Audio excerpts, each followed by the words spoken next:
Good evening, everyone, and welcome to the Brian Crombie Radio Hour on Saga 960. The housing crisis is topic du jour of, it seems almost everyone these days, whether it be city politics, provincial politics, federal politics, a big issue in the United States as well. And it's certainly been a topic around a lot of dinner tables. And so I wanted to check in with someone who's actually got a solution to this problem and has been working on it. And her name is Sherry Larjani. Larjani, yes. Larjani. And Sherry is an award-winning developer who has broken the glass ceiling in real estate and has now fixed her attention on solving the housing crisis.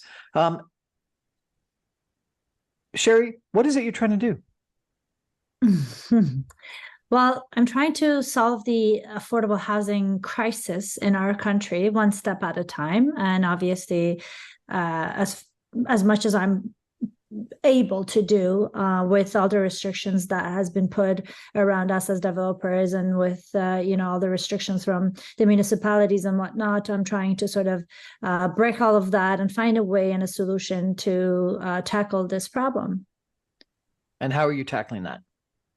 Well, we believe that the only way to tackle the problem of affordable housing in our city, in our country, is to do it at scale, because coming up with projects and dedicating a certain number of units to affordable housing is just not going to do it. So what we decided to do was to do inclusionary zoning, 10% or 20% inclusionary zoning doesn't work. Which no, it doesn't, and not in the situation we're in. We are in a crisis.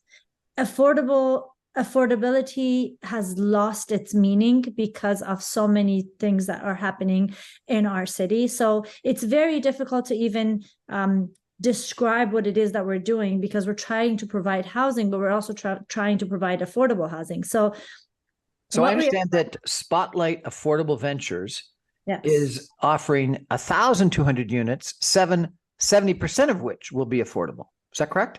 That's one of our projects, and the number of units is 1,200 of the units are actually affordable. The rest are, so we have a total of about 1,800 units in one project in Toronto.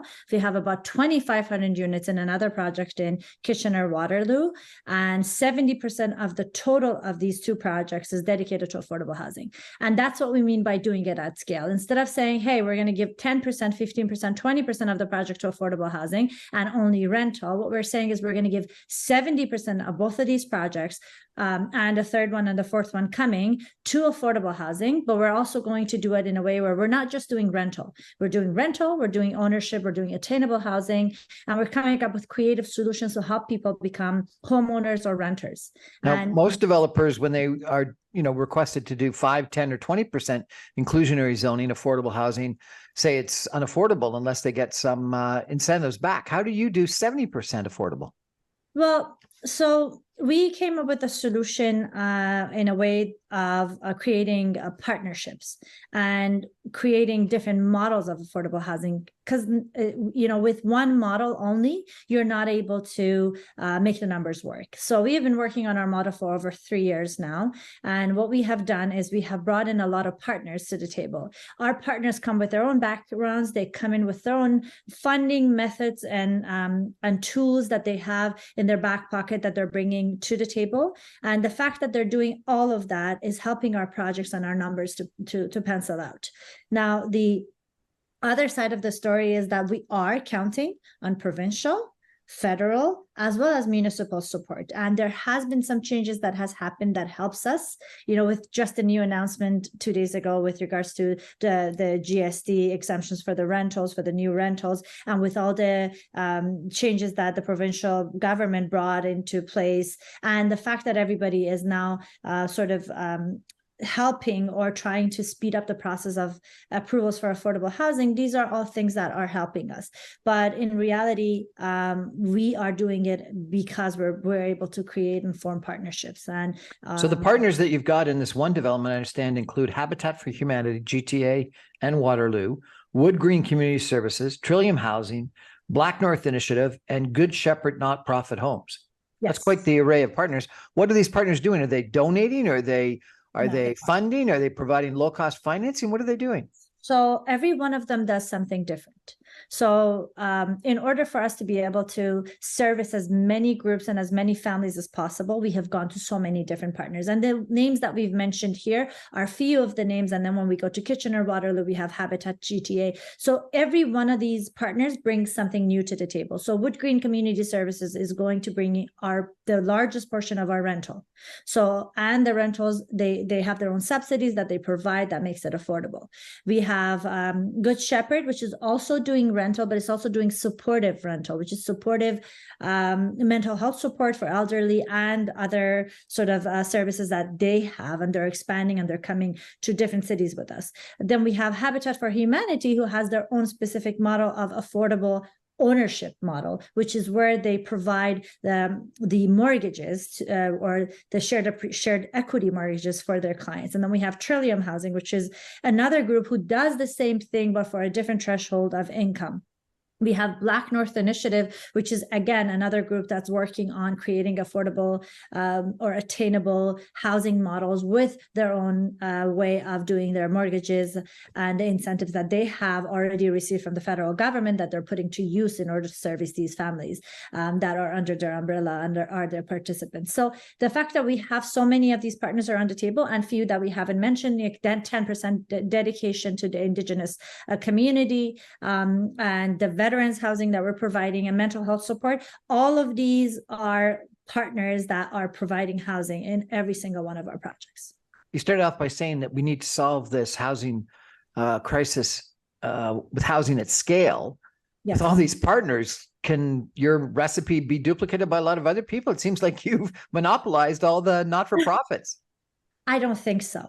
If you were to look around, there are so many non-for-profits trying to do the same thing and are literally looking for partners, looking for units, and they're just a phone call away. So yes, we have few that we mentioned and few that we can't even name yet because we have, we're still going through the process with them. But as we do our research, we realize that there are so many more out there that if anybody wants to do this, they can use our model and they can definitely create the same thing.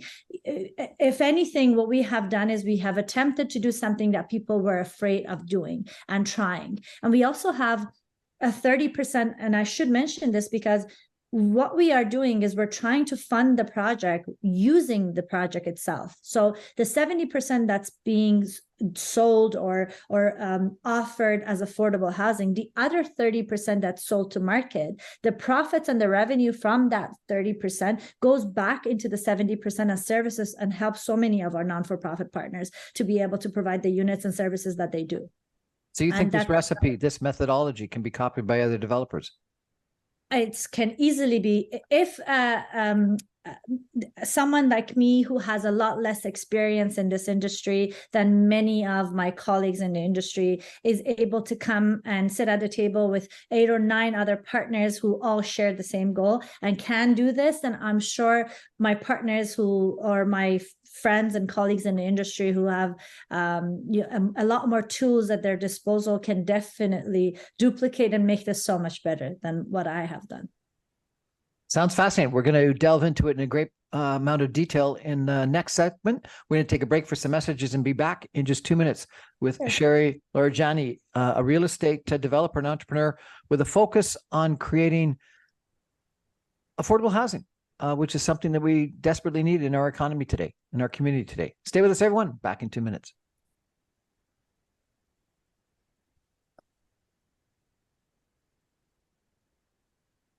Welcome back, everyone, to the Brian Crombie Radio Hour on Saga 960. We're talking about the housing affordability issue today in the Greater Toronto Area and Southern Ontario, frankly, in most metropolitan areas across Canada.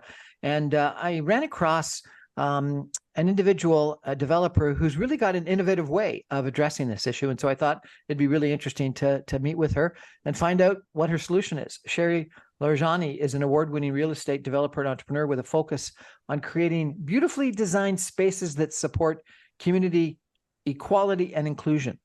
She's the founder of Spotlight Development, Inc., the ARIA Foundation, and her latest brainchild is Toronto's largest affordable housing project called The Inclusive.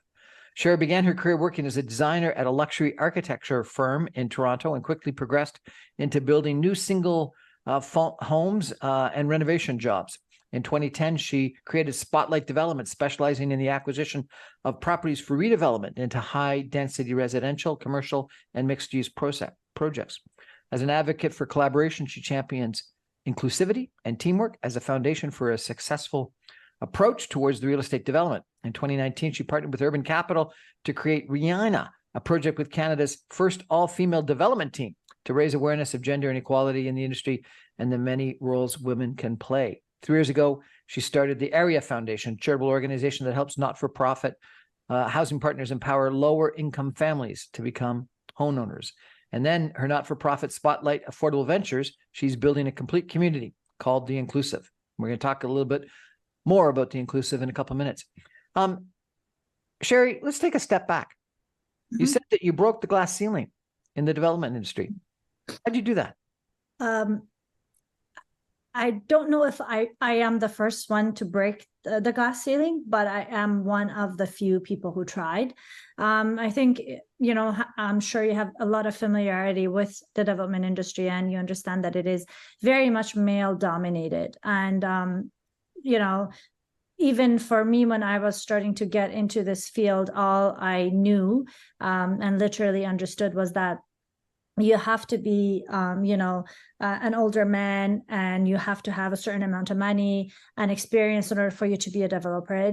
There weren't that many women, except the name of one person who I always heard that I knew in the development industry. Not that they weren't there, they were there, but they were so few and far between that you could not find them. And, you know, it was something that became so difficult for me to sort of establish and say, hey, I'm here to be a developer, a colleague of yours coming and sitting at the table, discussing these projects with you and wanting to partner and do these projects. So I think with the project Reina, Taya Cook and me, Taya Cook from Urban Capital and I, we were able to break the glass ceiling by coming up with a project that says, hey, not only we're going to, as female developers, we're going to come in and do a project, but we're also going to hire all females. And we're going to bring them to the spotlight, and we're going to showcase them and say, hey, these are the women that are behind the scene or that are, you know, running these development companies and are, you know, not talked about. And they are, you know, not being sort of shown to the people that might want to follow their path. So we started the Reina project, which was you know, it's called Queen in Spanish, on the Queen's Way, and we hired all females to participate and work on this project intentionally. And it's interesting because that we did not think that we would get the publicity that we got from that project. It was overwhelming, and it got to New York Times. We were published in New York Times. It got us into Oprah magazine. It got us into Japan Times and everywhere else. So we figured, oh, there must be something wrong that people are actually talking about this. And we were, you know, there were so many events that we got to go to and attend and speak. And, you know, we realized that this is a complete misconception that people have, that, you know, the females are not developers, or we don't have that many females in this industry doing what we were doing. And I think by doing that project, we were able to shed a little bit of light on the fact that this is a path forward for a lot of young girls that are hoping or wanting to pursue this as a career. And also that we are here and we're also helping to build the city and shape the city that we live in. So I think, you know, if I were to say, how did I do it? I think we did it through our project and through even the affordable housing project that we're trying to do. But it sounds like, you know, in addition to good work and an interesting project, probably the fact that you were working together helped. And so it was teamwork, was it not? I was just going to say, another thing that we were able to showcase is that partnership and collaboration does magic. literally. And, we're not afraid to collaborate. And, Most people in the development industry sort of think about competition the most. Yes, they do. Yes, they do. And I remember that, when I was talking about my concepts first with, a few people and saying, hey, I'm going to bring all these people to the table. They're like, oh, that's a logistical nightmare. How are you going to do that? But it became every project has its own problems, but the partnership aspect of it, getting everyone around the table, wasn't the difficult part. It was actually the interesting part of it, because every single one of them brought something to the table that we were lacking or we were missing, and that made it so much more interesting. And for me, it became something where I was going to these meetings to learn more, to pick up information, to get myself to be a better developer, to be more community oriented, to pay more attention to my surroundings and the way I do my projects. So I think there is a lot that can come out of collaboration and partnerships. Excellent. Well, congratulations and thank you for that. Let's turn to the housing affordability crisis. CMHC says we need 1.8 million additional homes in Southern Ontario. The Premier of Ontario was targeting 1.5 million homes. And if anything, the press says that developers are putting pens down and they're stalling development projects, and we haven't got a hope in heck of actually achieving these numbers. Versus your comment about collaboration, it seems that everyone's pointing their fingers at other people. The federal government this summer was saying it's not our priority, and then they changed the GST, as you mentioned. The provincial government had 57 recommendations in their housing affordability task force and only implemented some of them. Everyone's pointing at municipalities, and municipalities are saying, but it's not our fault. We need more dollars to run our cities. People are looking at developers. Developers are looking at government. People are looking at immigration and foreign buying and vacant tax. So what's your assessment? What's gone wrong? Why are we building fewer homes today than we were in the 1970s? Well, all of the things that you mentioned are definitely part of the problem, and they had been part of the problem before they actually became a reason for people to go and look at it and create solutions. The fact that the provincial government had to put that task force together shows that they figured out that there was a problem, and they put the task force together, and then they were able to take some of those recommendations and then bring them as a policy. The federal government has an ample amount of money at their disposal that they have dedicated to affordable housing. The unfortunate part of it is the process of being able to access that money has been so difficult that it makes it sort of impossible for a lot of people to access. And with this day and age, with the rates that we are dealing with in our industry and out in the world that we live in, makes it impossible for projects to go ahead whether they are affordable or not. So I think, and the red tags and the problems and the bureaucracy and the delays in every municipality has also been a problem, a drag on every single project, because what the people on the other side of the desk usually don't appreciate is the fact that that developer has taken a very big risk, has invested a lot of money in the projects that they're working on. And if they are delayed because of small, minor problems, they are literally going to have to put that on the people that are the consumers and the end buyers. So unfortunately, none of that was being realized. But I think now that the problem has gotten to as bad as it has gotten, everybody is thinking about it and trying to come up with solution. But I think one of the biggest problems that we have in our country is the fact that not everybody does not want to work together. The same thing I was telling you about collaboration within the development industry applies to politics exactly the same way.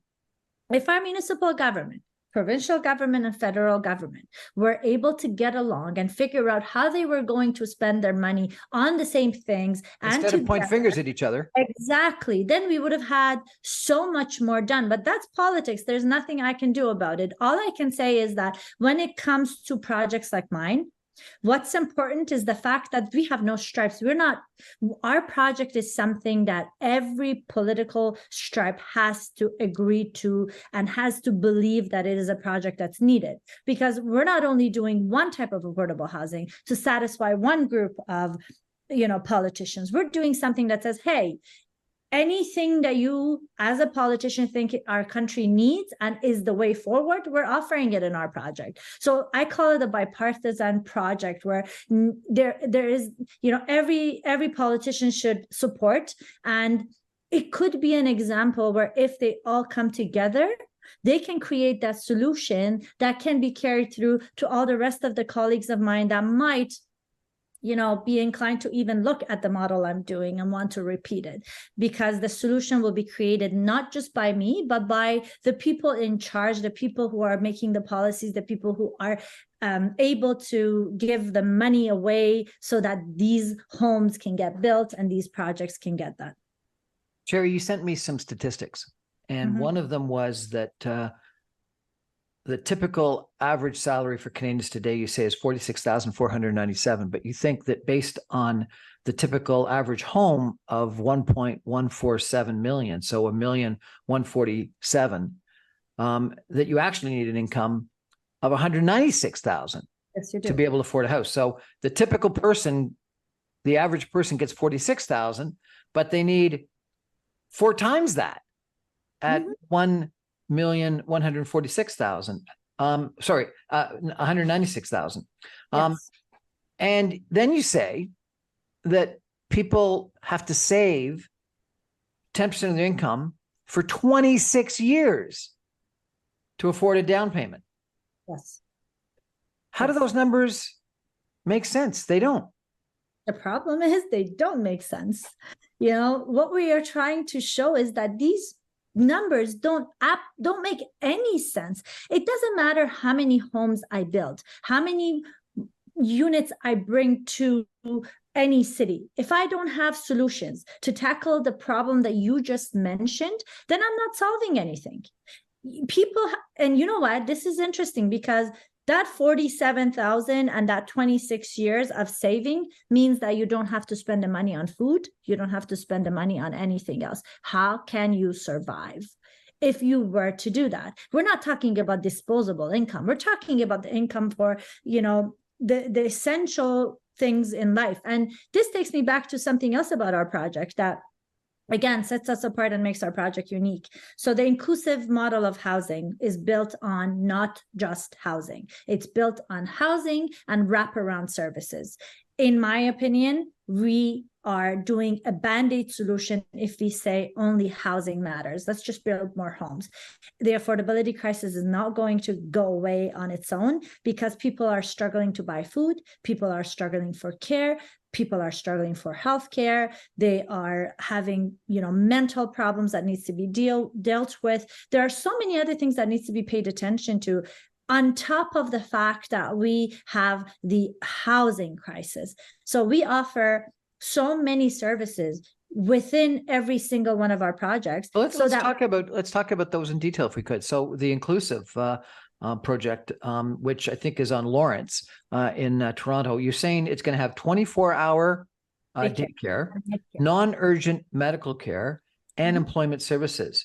Wood Green Community Service will be providing the daycare, and Brands for Canada will be providing a store with donated clothing and hygiene items, and will be operating their Dress for Success program. Yes. And these are, to name the few.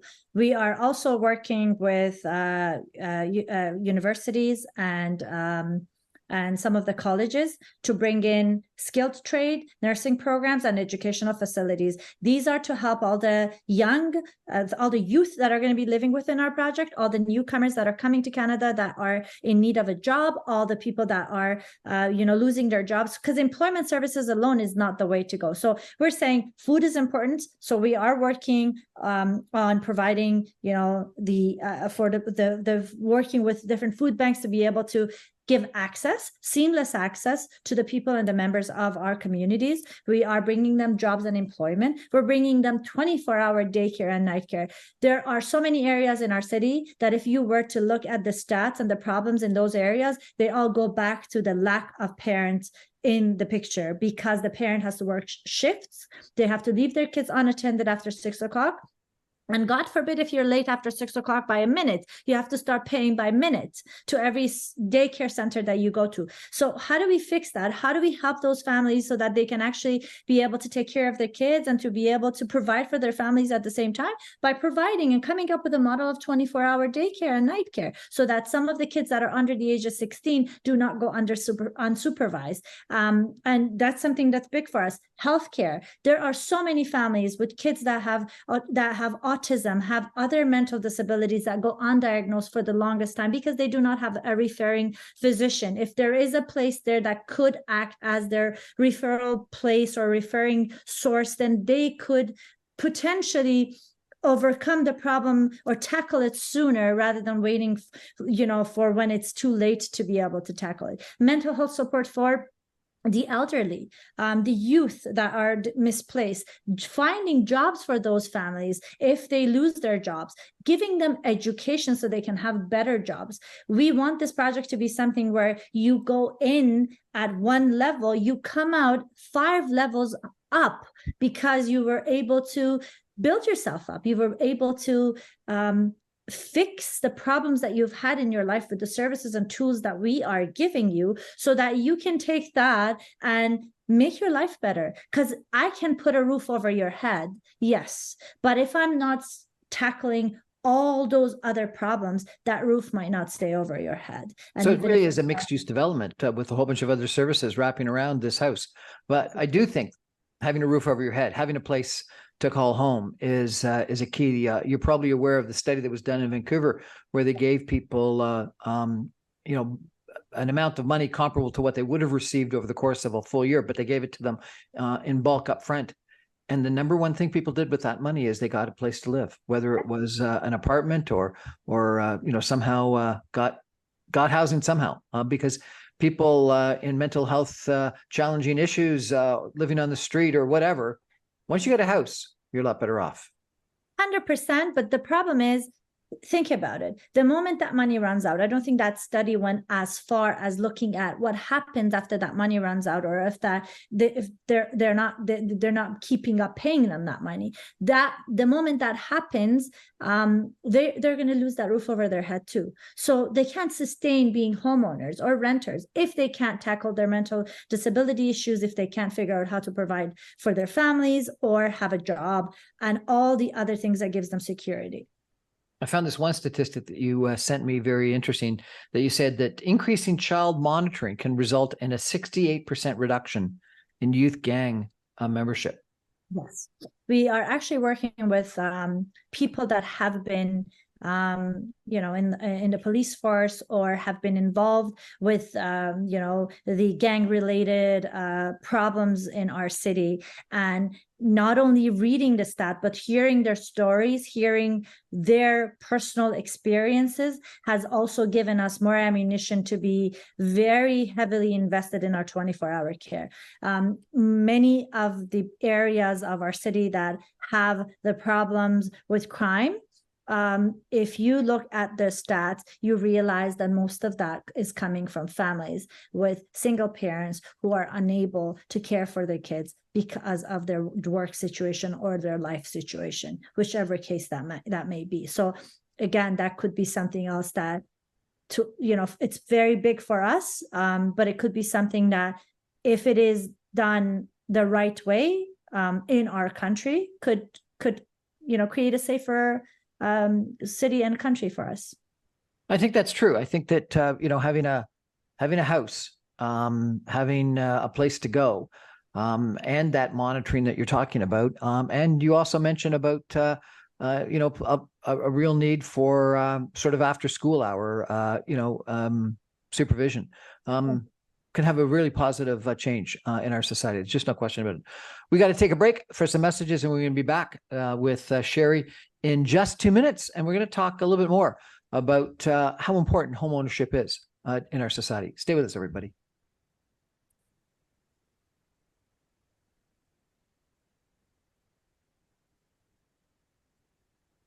Welcome back, everyone, to the Brian Crombie Radio Hour on Saga 960. My guest tonight is Sherry Larjani. She's a award-winning real estate developer and entrepreneur, and she's got a focus on affordable housing. And she's got a really interesting solution for that really focuses on community quality and inclusion, unlike I think a lot of other developers that have been that just want to build more homes. And you want to build more homes for the people that really need it. Sherry, some of the other statistics that you sent me, which I find really quite interesting, and one of them is that home ownership, you say, is one of the most important factors in stabilizing lower income families. And you quote the U.S. Department of Housing and Development, which I imagine it's a pretty similar statistic in Canada, that children of homeowners have a 25% higher probability of completing high school, 116% better chance of graduating college, and a 60% increased likelihood of actually owning their own home within 10 years after leaving the parental home. So it sounds like home ownership is a virtuous circle. You graduate high school, you graduate university, and you go on and you buy your own home. So there's real benefits in home ownership, but yet you're saying versus the 1.5 and the 1.8 million homes that I was mentioning, you say we need 3.5 million homes. Now, I guess that's a Canadian number, not just a Southern Ontario number, but we are building half the level of homes, maybe even less than that we need today. Yes, we are. So, your solutions are going to be attractive for some people, but if we have to double or triple our actual construction of homes, the statistic I heard that came out from CMHC and Build is that we are building less homes today on a per capita basis than we were building in the 1970s. Yes. And yet our population is substantially greater. And so clearly we've got a problem, and we are welcoming 500,000 new Canadians to our country every year. So tell me, how do we solve this problem? And that you correctly say we need to solve at scale. How do we solve it? Honestly, I wish I'm going to give you my answer and the way I think about the problem, but it might not be the actual solution because first of all, going back to the first part of your sort of comments and reading the stats that we provided, the systemic poverty is something that exists. And you can see it in many of the community housing projects in our city, where if the family has resided in a unit, in a community housing project, the kids end up doing the same thing or staying there after the parents. And this keeps on happening, unfortunately, over and over and over again, because there are not enough tools at their disposal to learn that there are other ways to live. One of the things that we are doing in our project is to teach people that there are other ways. And if you are living through a subsidized rental, community, you're living in one of those units that we're providing through those type of housing, there is a way up for you, and you can become a homeowner, and all of that. But the only way I believe we can tackle the problem of housing in our country is if we can have our government come to the table, sit around the table for once with people not like me, but people who have been doing this forever, have the experience, have the knowledge, and hear their problems and tackle them together. By every one of the different, parts of our government, whether it's municipality, provincial government, or federal government, sitting with a group on their own and hearing them, it becomes an easy game for you to blame the other groups. Oh, we've given this much money. The provincial government isn't using it. Oh, we've given this much money. The municipality isn't using it. Oh, municipality is saying the provincial and federal government aren't giving us any money. And we are, short on this and that, so we can't give you this and that. They have to all come together.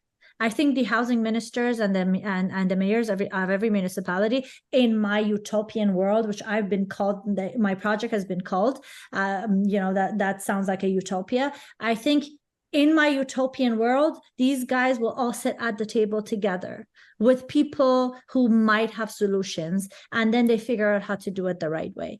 Otherwise, we're going around this vicious cycle of blaming each other and saying, hey, they didn't do it, we were ready, we did it, they didn't, we gave them money, they didn't spend it. And the more I go into this and talk to different people who have the power, the more I realize that blame game is happening. So I don't know how much trouble this is going to get me, but I think they should all sit together around the table, work together, and help tackle this, because no developer, even me, is able to do projects at scale repeatedly in different parts of the country without them coming up with funding solutions, grants, subsidies, and ways to make it easier for me to be able to get approvals and build. So the only way to do it is with their help. Well, I think you're right. I've argued in the past that we need an attention to this, frankly, comparable to the attention we put on COVID. And when you think about how all governments came together and we listened to experts, we took some of the partisan bickering out of it, and we listened to, some of the public health experts. I'll use the American example of Project Warp Speed.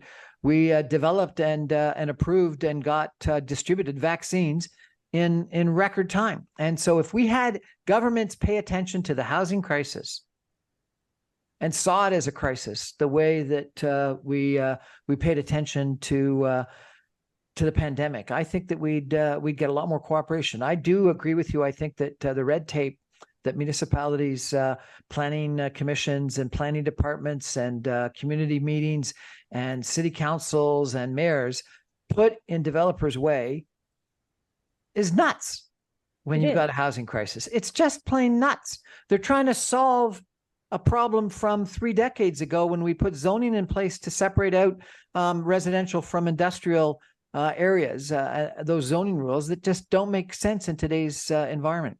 Yeah. And then, I understand your point about inclusionary zoning at scale in the 70%, but even the inclusionary zoning that was proposed by Toronto a year ago of 10 going to 20%.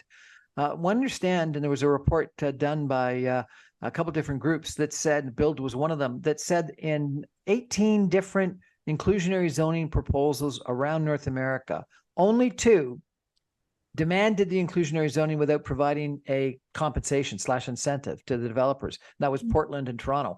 Every other municipality asked for the inclusionary zoning, asked for the affordable housing, but provided something. And typically what it was greater density, greater height, so that a developer could build another 10 stories in exchange for, providing the 10% or 20% or whatever it was, inclusionary zoning housing. And then I think that you mentioned this reduction in GST. I think that it should be reduced, if not eliminated, not only for residential, for purpose built rental housing, but all housing. Yes. When we're in an emergency, why have it at all?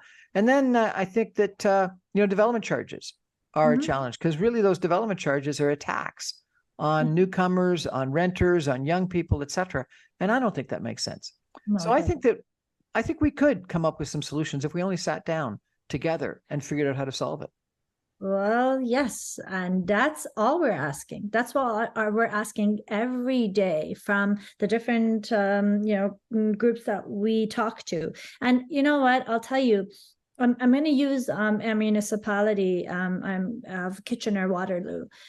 We closed the site in that city that is zoned. I should also mention it is zoned already. It has gone through the troubles that that site had. But now that it's zoned, and now that the municipality is aware of the fact that we are doing affordable housing at scale in their city, we have been getting such a warm reception and cooperation from them that they are working with us on timelines. They're working with us on making sure that our project is not going to sort of fall through the cracks, but rather is managed by one person in their municipality as a project manager and is moving ahead. And they are there to talk to us, listen to us, and work with us. And I guarantee you that is going to do wonders for our project, because it shortens the timelines. It helps us be able to do more and get more creative and offer more than we do now in the project. So I'm just talking about a municipality. Yeah. Well, it's great that you've got such cooperation there. What are the environmental features of your projects, if any? That we don't have any, but we did have. There was the previous owner of that property had to go through 8 years of approval process because they are next to a CN rail. So they had to go through appeal after appeal for the longest time. Again, imagine a landowner group having to go through 8 years of a process to get housing approved. When you get your developments approved, do you go through community outreach and do you do any demographic research? We do a lot of that. We even do it on one-on-one basis. We do community outreach. Like even when we did the Reina project, not only this project, when we did the Reina project, we invited about 170, 180 people of the community in the neighborhood. We asked them to come and sit in a room with us. And we said, hey guys, draw us your perfect condo, what you think the amenities should look like, what do you like to see in your project. Now, we can't bring all of that to every project, but we heard them. At least we listened to them. So we have done it with Reina. We are doing it with Lawrence and Black Creek. We are doing it in Kitchener-Waterloo. We are going to be very heavily invested in doing it in our third project that's coming up, again in Toronto. But, we still have a long way to go to get to where we want to get, as far as being able to easily get these projects through. How do you get them financed? So we are working, well, initially these projects were financed privately because nobody would come and invest or agree to take such a big risk and a leap of faith on these type of projects. So again, we created our own model of how that part of the project would work as well. But from there on, all of our partners will qualify for CMHC funding, and the municipal government is heavy on infrastructure and building near transit-oriented building in transit-oriented locations. We are working on that. So our partners have their own streams of financing that they go through, which is another, whole sort of bucket of problems that we're dealing with in the process of financing. But we are going through CMHC and Infrastructure Ontario and all the other tools that are available to us. If people want to check out your developments, maybe apply to be a renter there, or just follow up on your success. Do you have a website, or where should they go? So we have an Instagram page for the Inclusive Condo. We do post on LinkedIn as well, which is again the Inclusive Condo. We also have our website for the project and for our company, which does talk about the projects and the units that we're bringing. We haven't started taking any sort of list. We do know that those lists exist. Like I was talking to the people in the city of Barrie, and they told me their city alone has 7,000 people waiting on community housing. 7,000 people waiting in Barrie alone. 7,000. So, now take that to Toronto, take that to Kitchener, take that everywhere else, especially like in Kitchener-Waterloo. We've been hearing horror stories of these students coming to Canada, taking these units off of these supposedly Airbnb lookalike site, coming to Canada and now being faced with a bed next to a furnace in a furnace room, and that they can't do anything because they're so far away from their families.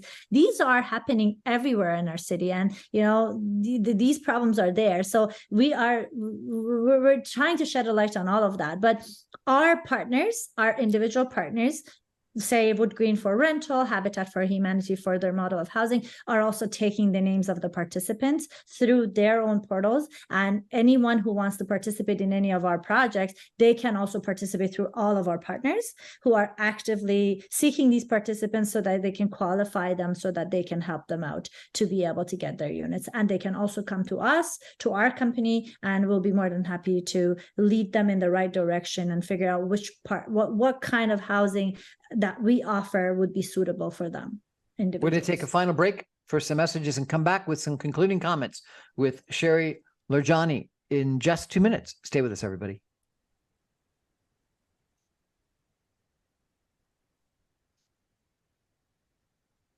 Welcome back, everyone, to the Brian Crombie Radio Hour on Saga 960. We're chatting tonight with Sherry Larjani, who is a developer that's actually making a huge difference in affordable housing.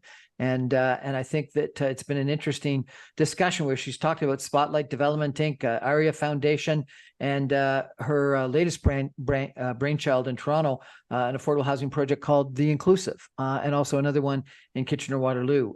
It sounds pretty exciting what Sherry's describing. Sherry, what's your biggest block to getting these projects accomplished?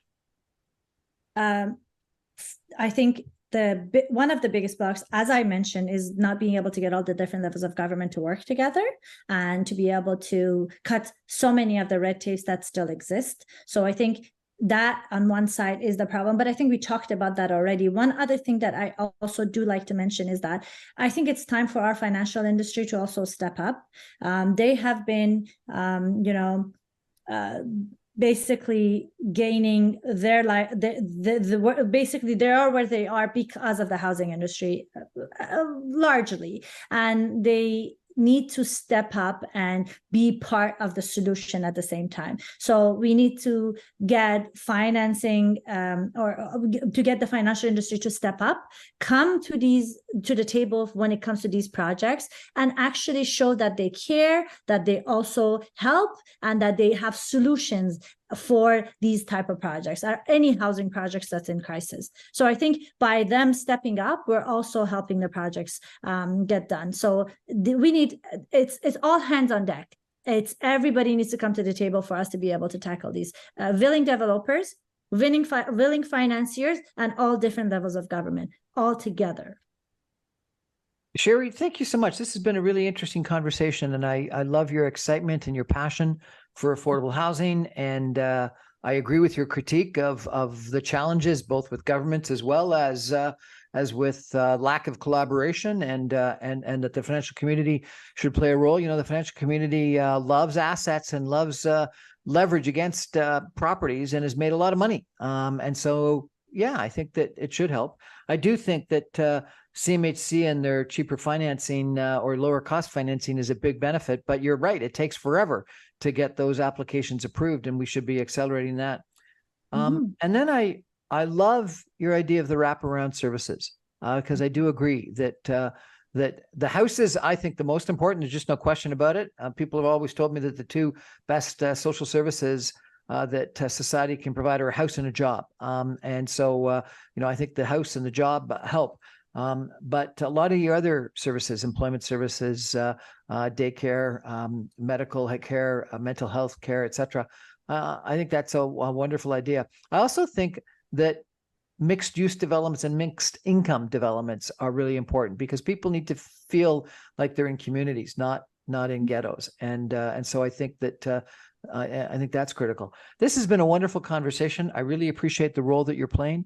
I'm glad you broke the glass ceiling, and I hope lots of other people like you do so. Thank you so much for joining us tonight. I appreciate you having me on and asking the right questions. It was a pleasure. Thank you to Sherry Larjani, Spotlight Developments Inc., and her developments in Toronto and in Kitchener-Waterloo, The Inclusive. That's my show for tonight, everybody. Thanks for joining. I remind you, I'm on Monday through Friday at 6 o'clock on 960 AM. I can stream online at www.saga960am.ca, and all my podcasts and videocasts are available on my website, briancrombie.com. Good night, everybody.